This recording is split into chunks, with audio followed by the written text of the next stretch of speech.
Homeschooling is hard. Some days I want to quit. Some days I question everything I'm doing and wonder if we'd all be better off if I just sent them to school. If you have felt like this recently, you're not alone. Let's talk. So grab yourself a cup of something you love to drink and allow yourself these next several minutes to just sit back and relax while I try to talk us off that ledge. Look, here's the rub of homeschooling. Spending all that time with your kids, working with them and teaching them is going to present lots of challenges. There's really no getting around that. No matter how long you've been doing it, some days are just going to be hard. Some days we have tears. All of us. Some days I start out with a bad attitude and they respond in like. Some days they have such a bad attitude that I get so frustrated by it that I end up yelling about it. Some days I'm just distracted by other things that it's hard for me to get in school mode. And some days I'm just plain tired.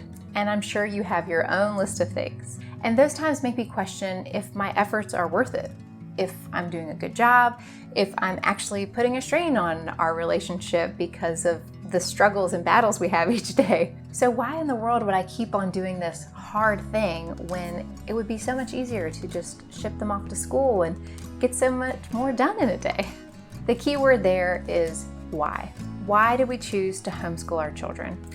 And our reason for choosing to homeschool them is going to be our anchor when frustrations and doubts overwhelm us. Our reasons for choosing homeschooling are what we have to remember every day. Because when we have a worthwhile reason for doing something, remembering what that reason is gives us the conviction and the passion to continue doing it. And that passion will help turn our bad days around and help us to have less of them. If we can take a minute on a rough day to step out of the schoolroom or into some other room alone for a minute and think through those reasons, we can bring our mindset back to the value and the importance of what we're doing. And then we remember that the challenges are worth working through.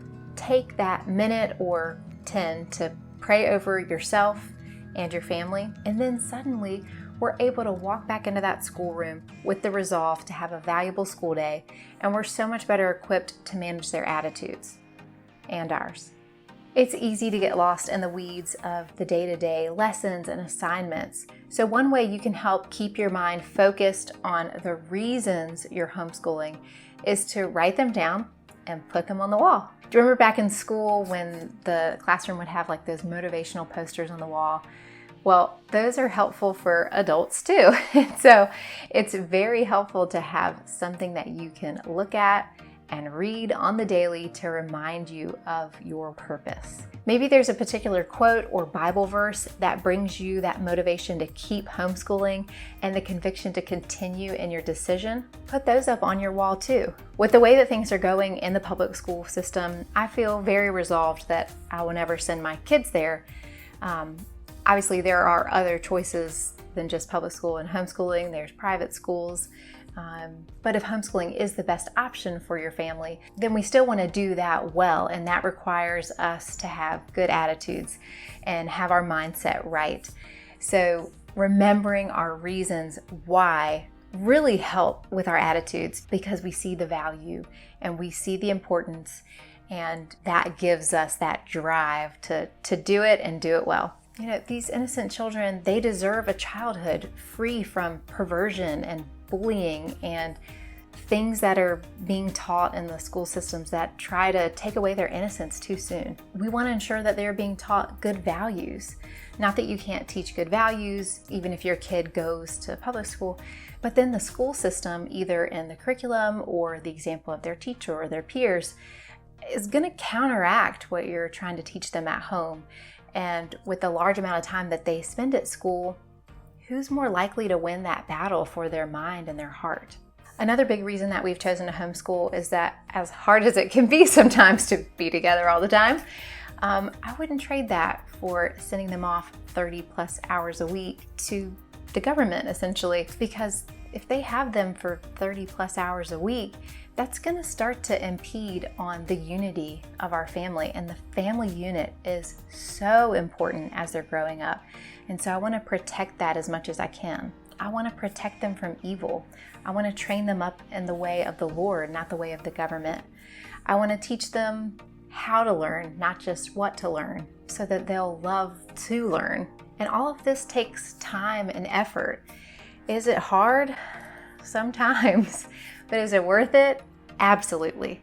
Absolutely. So don't give up on homeschooling.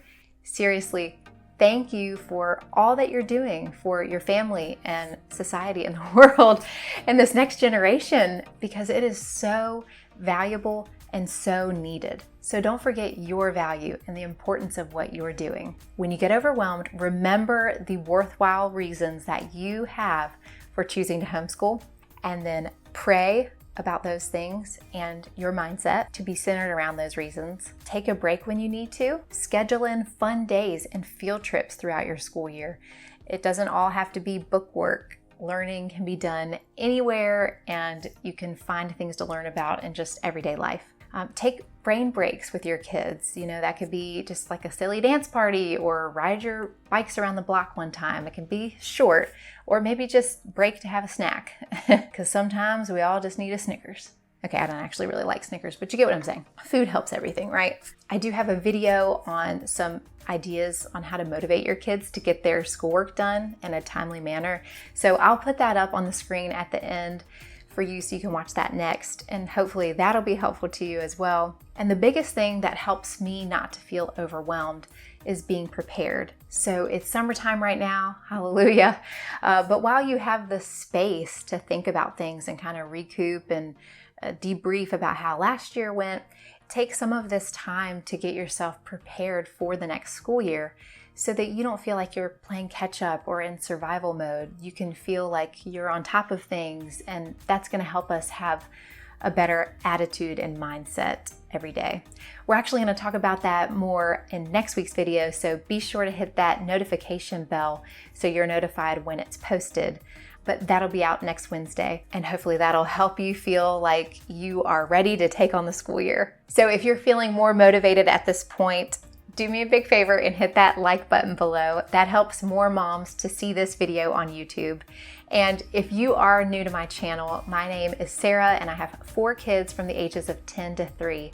And my channel is all about homeschooling and life as a family of 6. So if that interests you, I'd love to have you join us here every Wednesday. Go ahead and hit that subscribe button below. So thank you for hanging with me today, and have a great day.